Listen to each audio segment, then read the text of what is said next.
A lot of this isn't going to make sense to you, and I'm sorry about that. I'm just going to start at the beginning, with the house.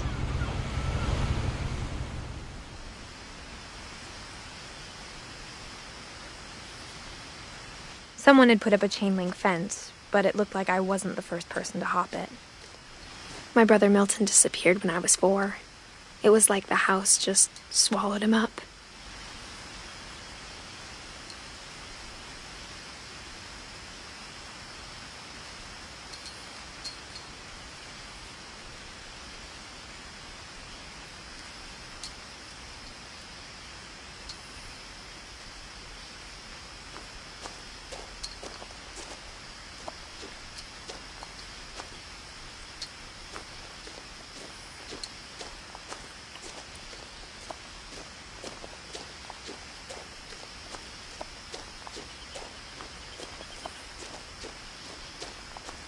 I lived here until I was 11, but I wasn't allowed inside half the rooms.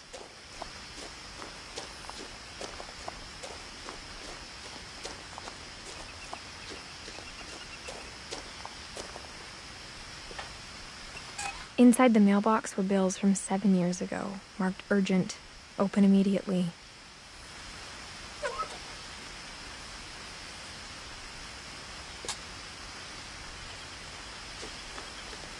I hadn't been back since my brother Lewis's funeral.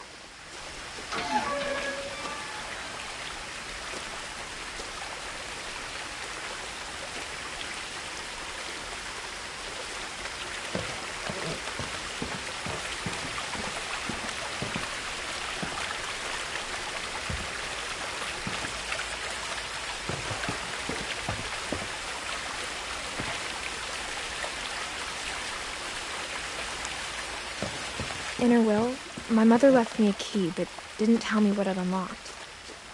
Maybe she thought I'd know, or she thought that the mystery would be enough to bring me back.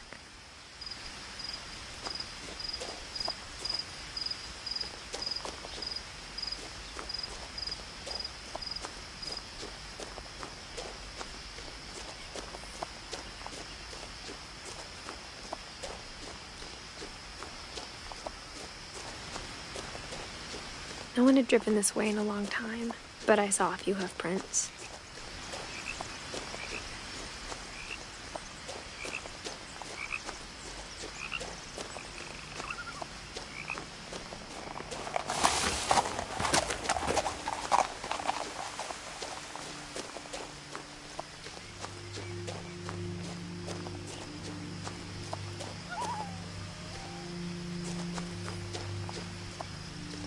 The truth is, even after I inherited the house, I never thought I'd come back to it. But now I had questions about my family that only the house knew the answers to.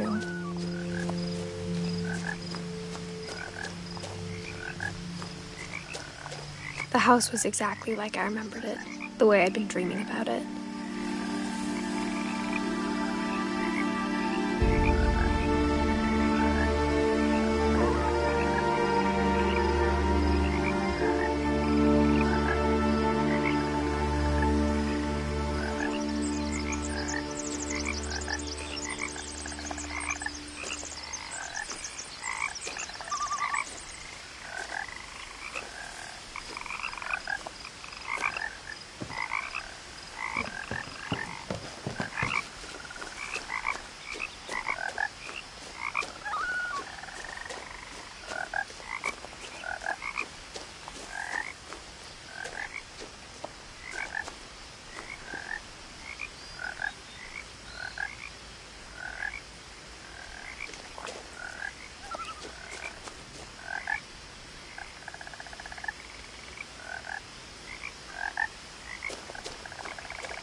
As a child, the house made me uncomfortable in a way I couldn't put into words. Now, as a 17-year-old, I knew exactly what those words were. I was afraid of the house.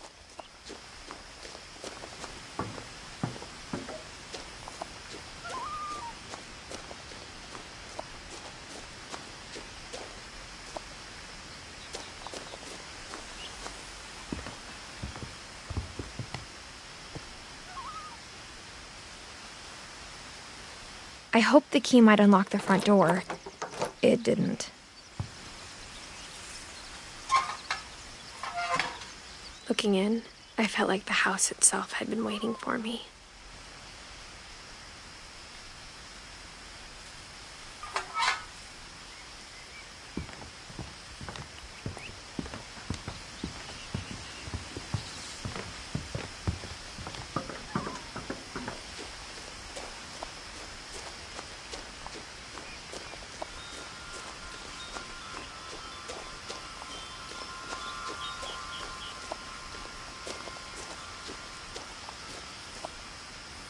The house felt like it had always been here.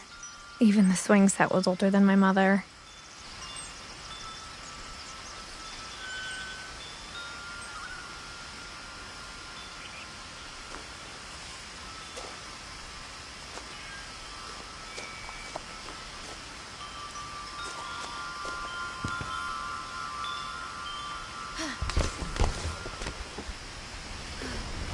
Crawling through the doggy door used to be a lot easier when I was 11.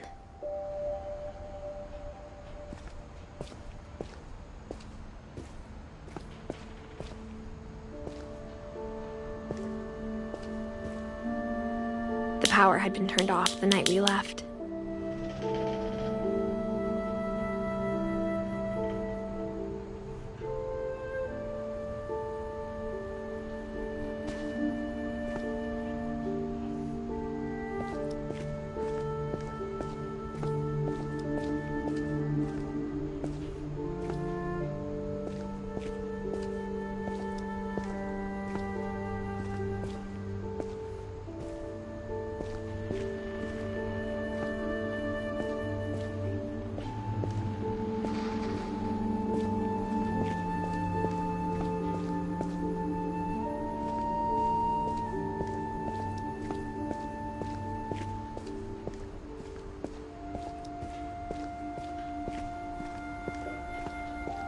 For the first time in years, I felt like I was home.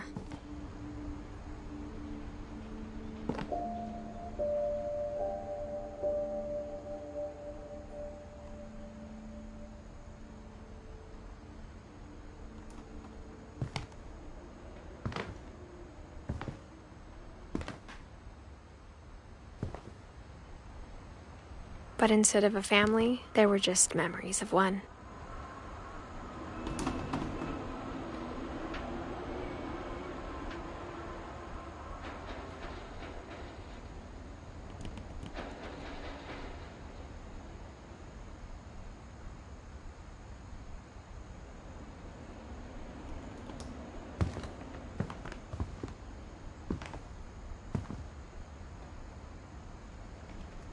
Like how after Louis started working at the cannery, we all got sick of eating salmon.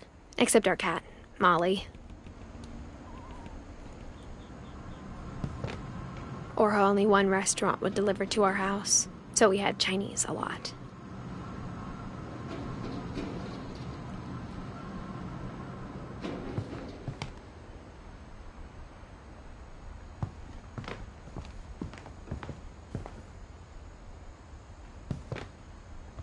Nothing in the house looked abnormal. There was just too much of it, like a smile with too many teeth.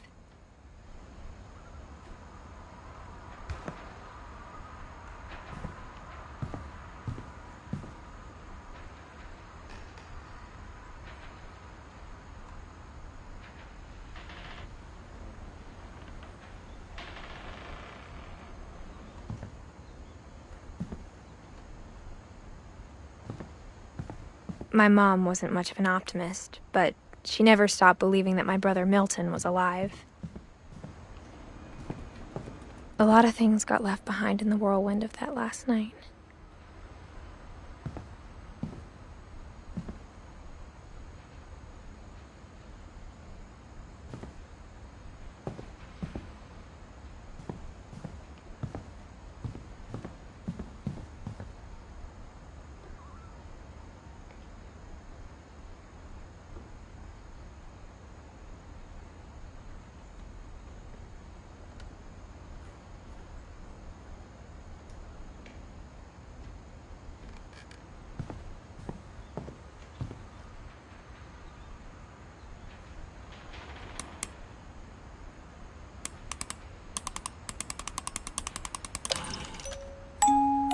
Great-Grandpa Sven built a music box for Barbara, along with the rest of the house.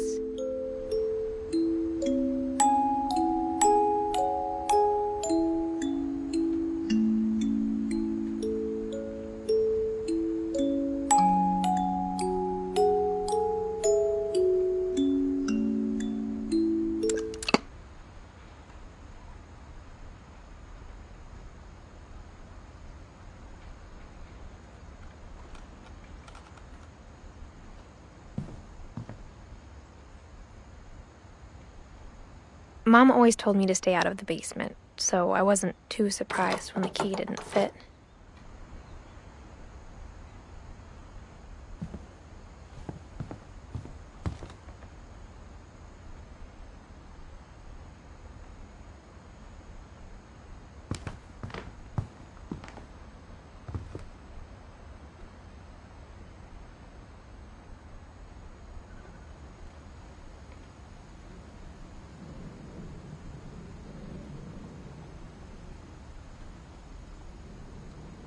Even the fireplace had a story.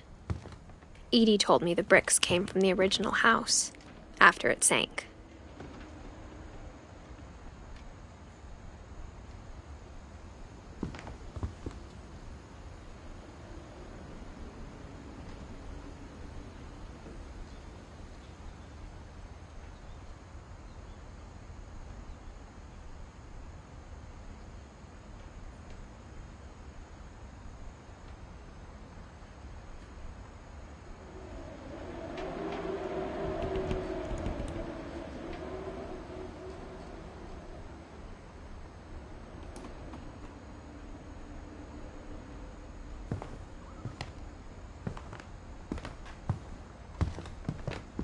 The table was still a wreck from the night we left.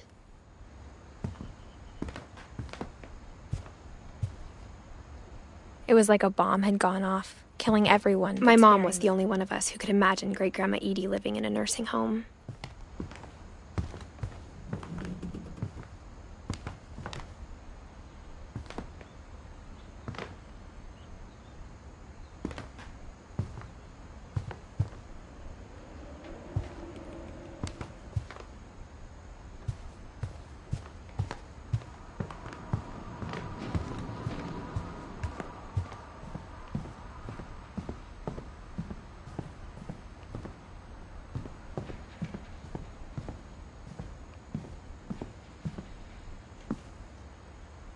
After Milton disappeared, Mom sealed up all the bedrooms.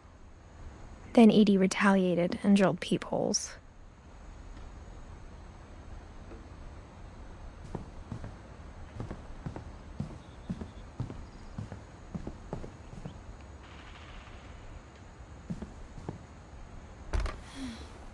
Barbara was a child star for 2 years, until America grew out of it.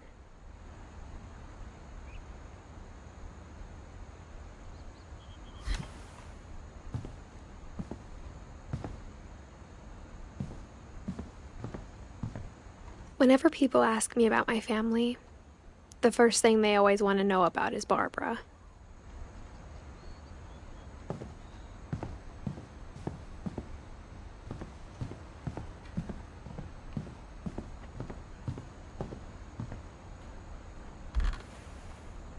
Molly always seemed like a girl I could imagine being friends with, if she hadn't died in 1947.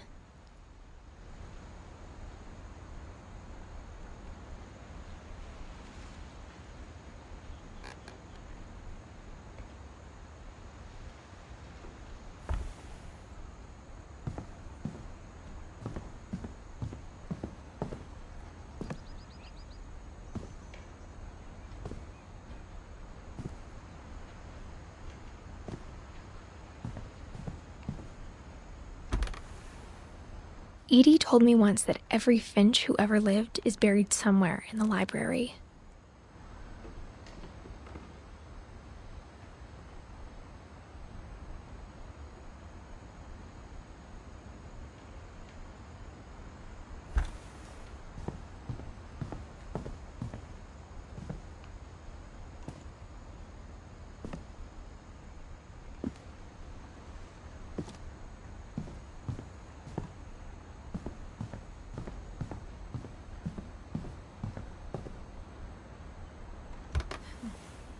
My Grandpa Sam spent 7 years sharing a room with his dead brother, Calvin.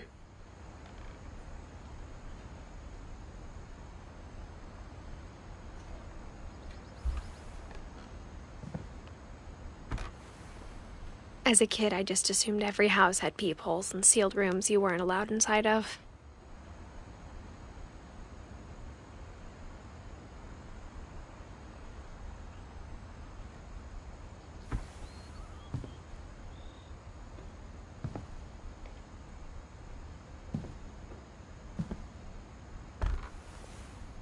The last time I was in Edith Sr.'s room, I was 10 and she was painting my portrait.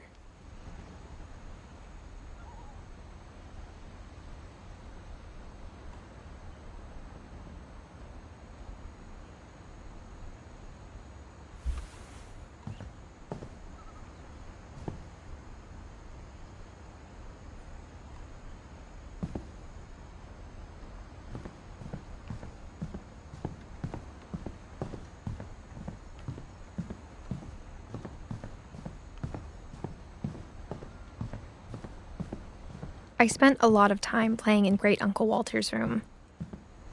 I think my mom sometimes regretted not sealing it up.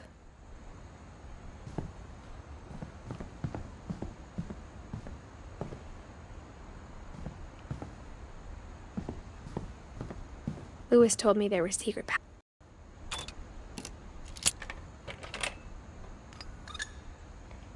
keeping secrets. Now it was time to find out what my mom had been afraid of.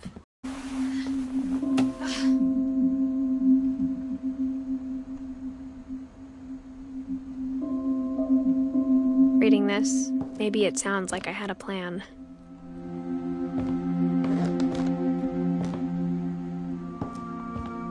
But I had no idea what was behind that door.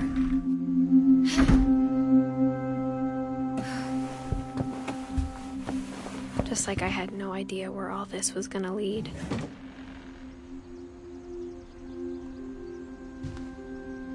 I grew up looking at Molly's room through the peephole.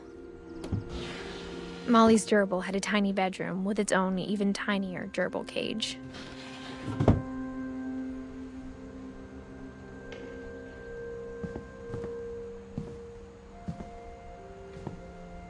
Being inside for the first time, I felt like I'd stepped behind a painting.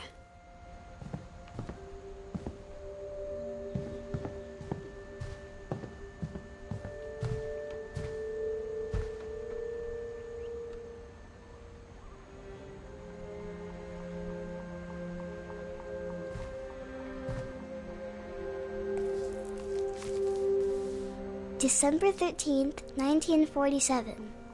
Dear Diary, I'll be gone soon, but I wanted to tell somebody about what's gonna happen. It started when Mom sent me to bed without dinner. I woke up and I was starving, so I looked around for something to eat. The gerbil food was dry, but I didn't mind it.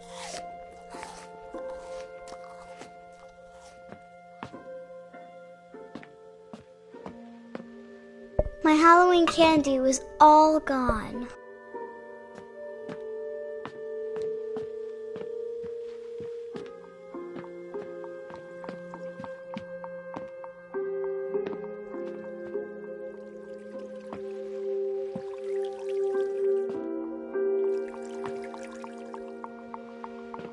I thought about eating Christopher, but I held back.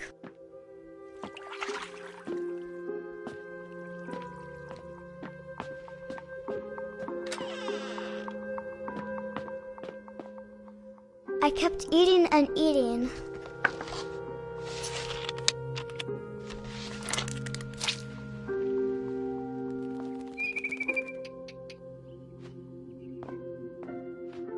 I ate a lot of things that night.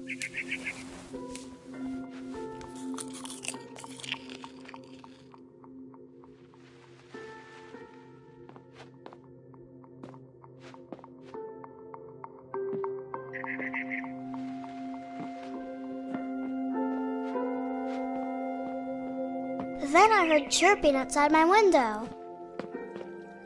It was a barn swallow going back to her nest. I reached out for her.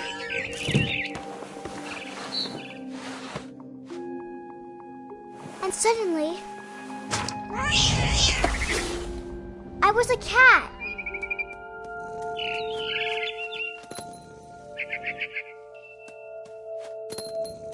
I tried to be quiet, but the bird was really scared.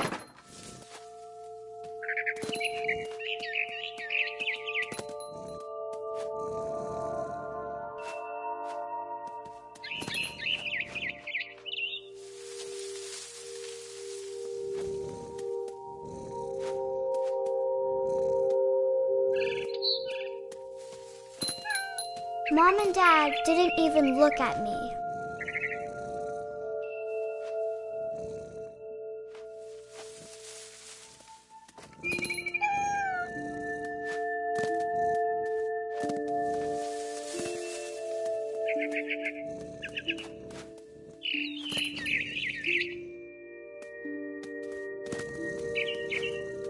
The babies were all gone.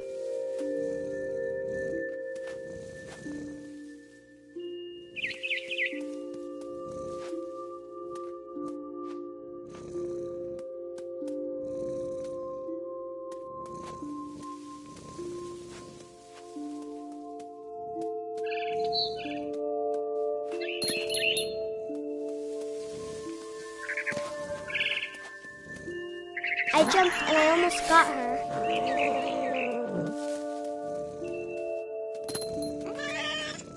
I could tell she was getting really tired.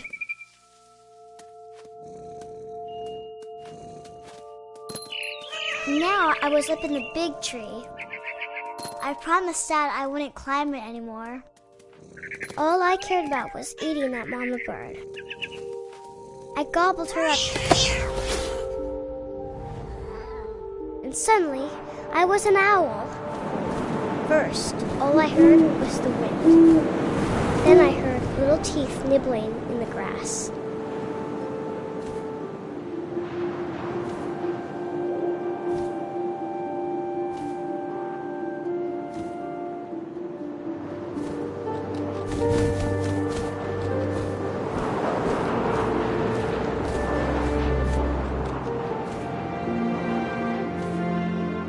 Rabbits.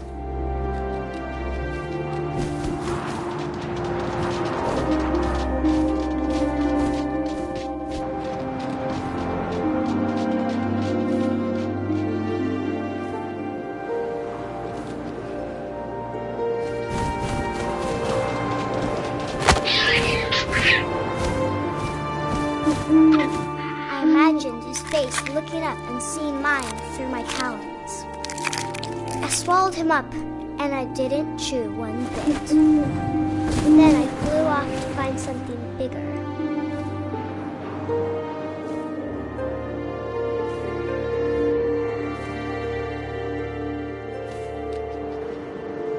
A mama rabbit.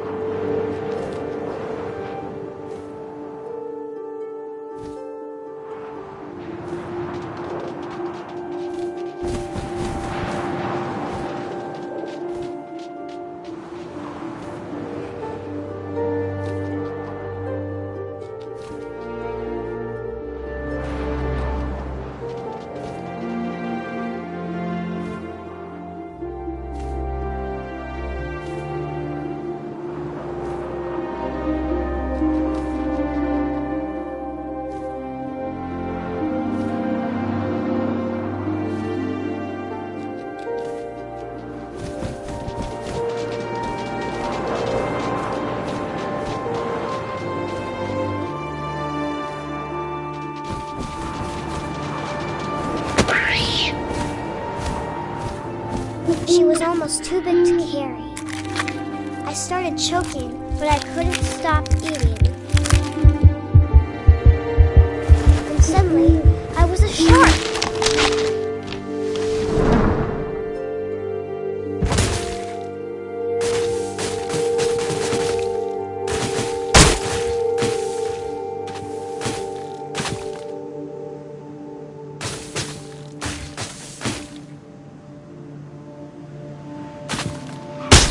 I rolled off a cliff and into the ocean. Now, I was hungrier than ever.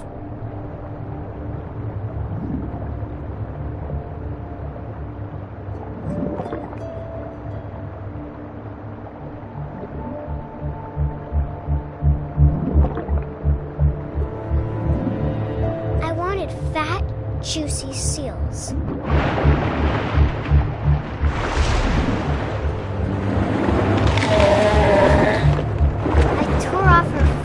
And it tasted really good.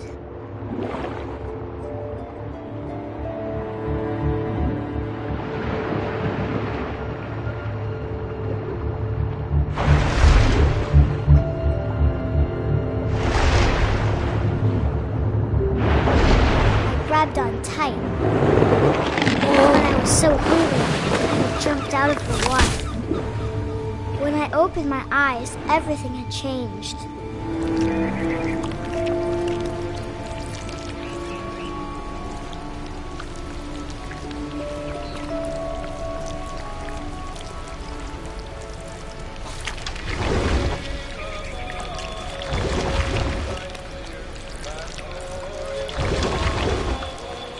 Now I was a monster, and I smelled people everywhere.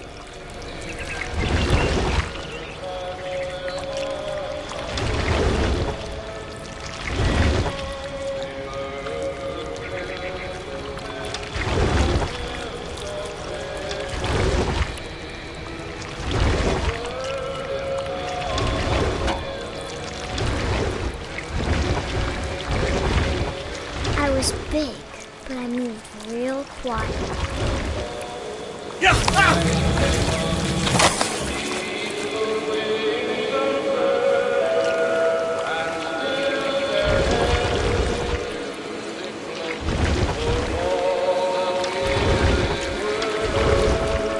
I wanted to stop, but also I didn't.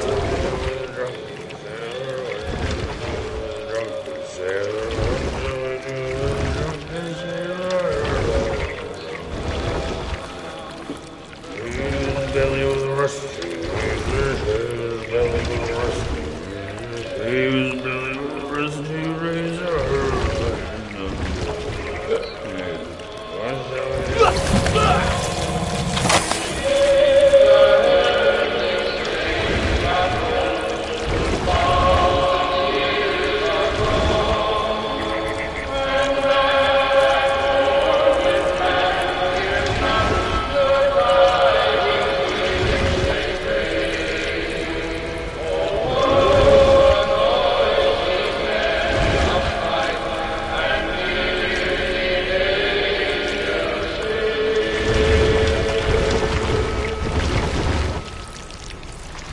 After the last passenger, I was still hungry. And to cross the water, I smelled something new. Something I had to have, so I swam towards it.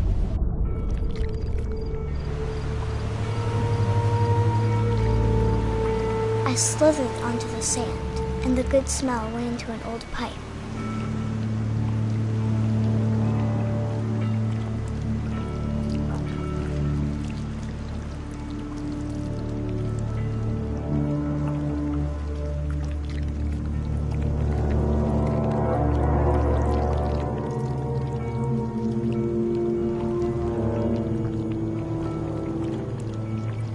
I got closer and closer.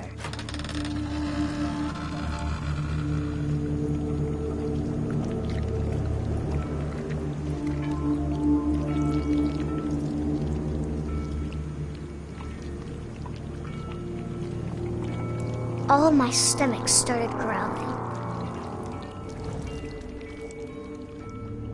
And suddenly, I was me again. I held my breath for a long time, but I couldn't hear anything. I think it's waiting for me to fall asleep. But it's not going to wait much longer. It needs to feed, and we both know I will be delicious.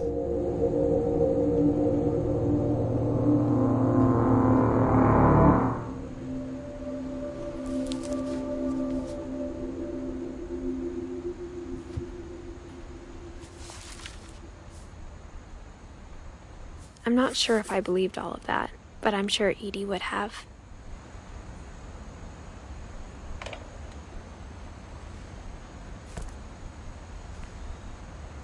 I got the sense Edie had spent a lot of time here.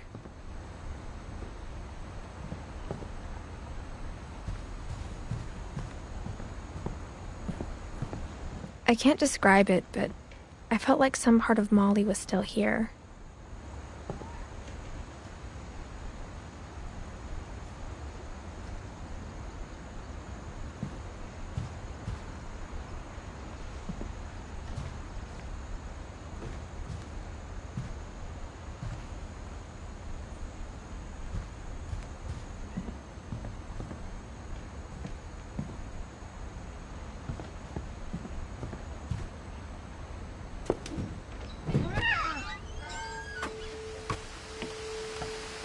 This will be obvious later, but my mom never told me any of these stories. Edie would have, but Mom didn't like bringing up the past. Though, when we adopted a stray kitten, she was the one who named it Molly. I spent a lot of time in Great-Grandma Edie's room. We got along, and it was a good place to hide from my mom.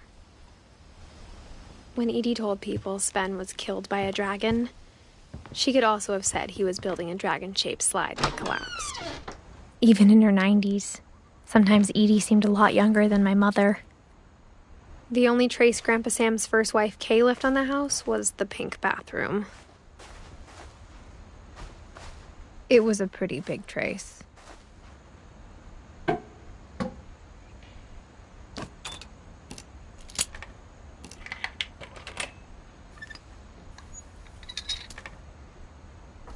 There's a secret in this bathroom. It's in the last place you would look. It isn't in the cupboard. It's hidden in this book.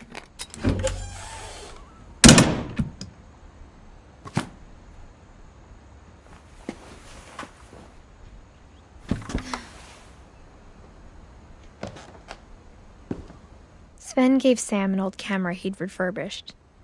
He never put it down.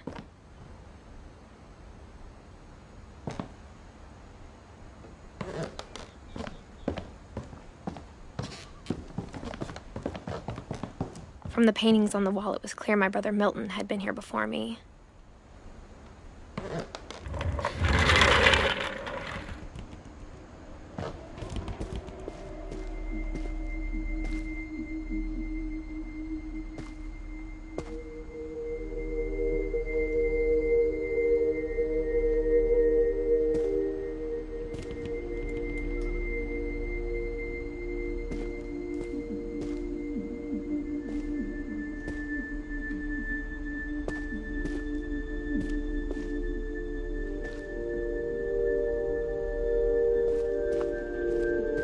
I knew Grandpa Sam had a twin, and that he never talked about him. I guess my grandpa didn't like history any more than my mom did.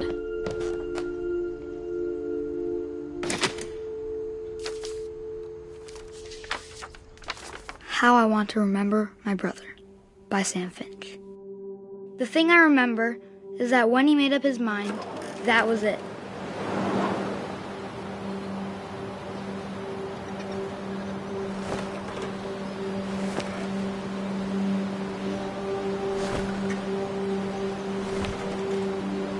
My brother said he'd die before he ate another mushroom, and he did. At Barbara's funeral, we swore we'd never be afraid again, and he wasn't. I think Calvin always wanted to fly. Sam! Calvin! Dinner's ready! Coming! But that day, he finally made up his mind to do it. I told him going around was impossible. Maybe if I hadn't said that. Calvin, I'm not gonna tell you again. Maybe if the wind hadn't picked up. then maybe he'd still be here. But I doubt it. I think he'd already made up his mind. That's what I want to remember about my brother.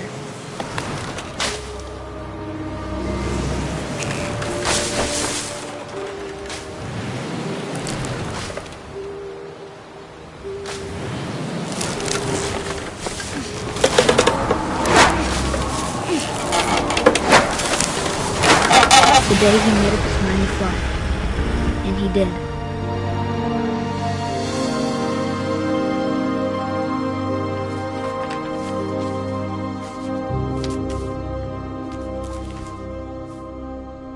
Calvin's story felt strangely familiar.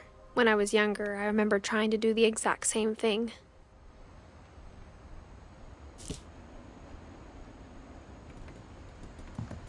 After the funeral, Edie roped off Calvin's half of the room.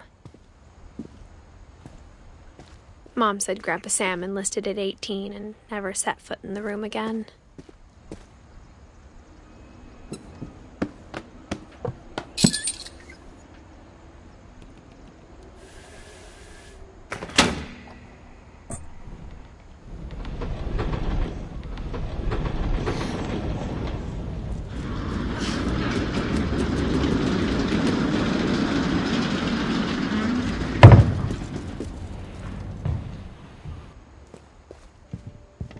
The passages were a pretty tight fit. They'd obviously been built for smaller hands and bellies.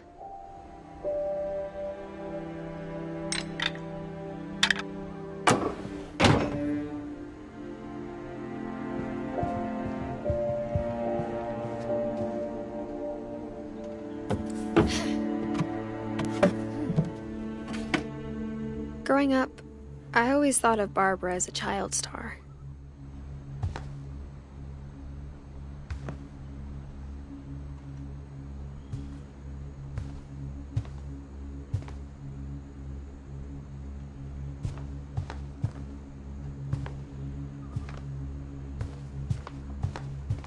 I never thought about how hard it must have been for her afterwards.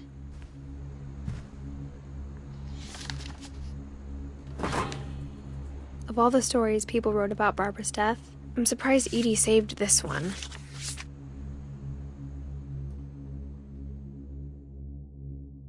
Old Jack here with another ghastly tale inspired by America's most unfortunate family. I'm calling it The Surprise Ending of Barbara Finch. As a child star, Barbara was famous for her scream. Now at 16, she was all washed up, a has-been. But in a lucky break, she'd been asked to perform her signature scream at a local convention for monster movie fans. It was just the boost her career needed. Unfortunately, her scream hadn't aged well. Getting better. I think you just need the right motivation. Her biggest fan and current boyfriend, Rick, was about to demonstrate when... Now that was a great scream. It was Barbara's father, Sven. He'd slipped into a table saw and had to be rushed to the emergency room. So Barbara got stuck babysitting her youngest brother, Walter. Her convention comeback was canceled. Okay, I'm hearing frustration, but I'm not hearing terror. What if I tried... A gang of hoodlums in Halloween masks have been terrorizing Orcas Island tonight. Police are urging residents to... That came from the basement. You're right! Also, I loved your delivery on that. Why is your basement door locked? Because my dad likes making puzzles and secret passages. There's a key hidden in the music box. The secret is to keep winding and winding until finally the key pops out. Thanks, babe. I'll be back in a sec. 20 minutes later, Rick hadn't returned. So Barbara went to look for him, right on cue. For the music box.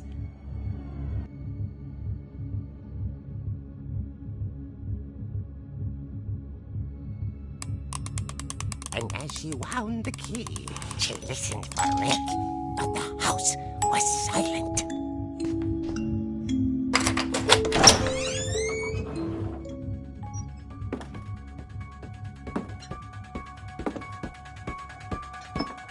She found Rick's crutch and imagined the worst.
Oh dear!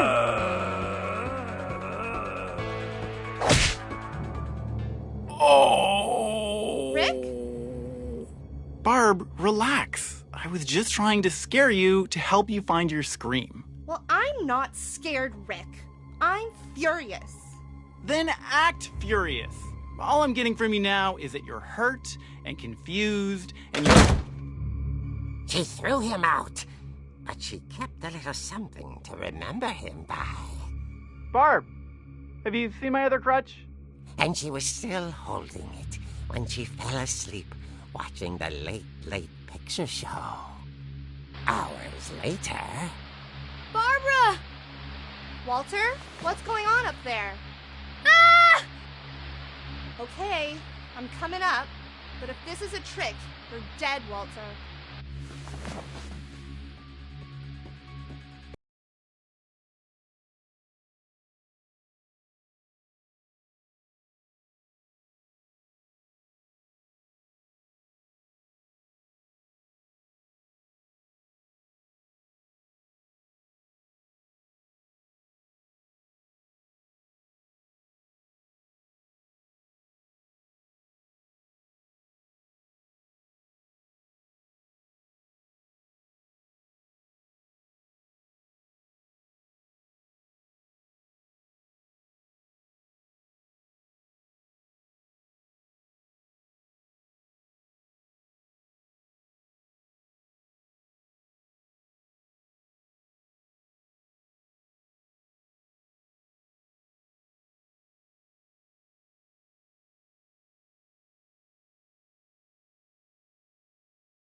dying to speak to young Barbara.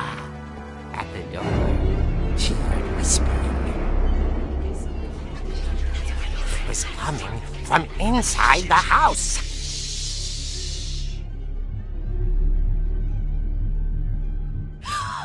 Oh dear.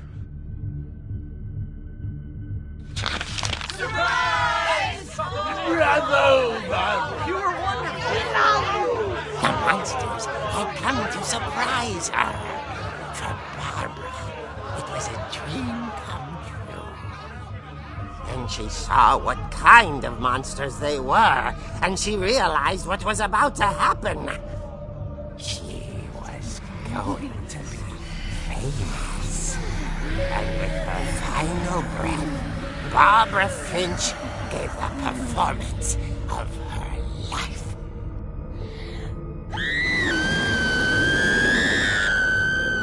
I wasn't there myself, but I hear Barbara was magnificent. Poor girl. She had a taste for stardom. But unfortunately, so did her fans. Of course, the police blamed it all on poor Rick, who disappeared the same night. And little Walter, hiding under his bed the whole time. He took it all pretty hard, but that's another story. As for Barbara, tucked inside the music box is all they ever found of her. Her ear. Now that's what I call a real eerie tale.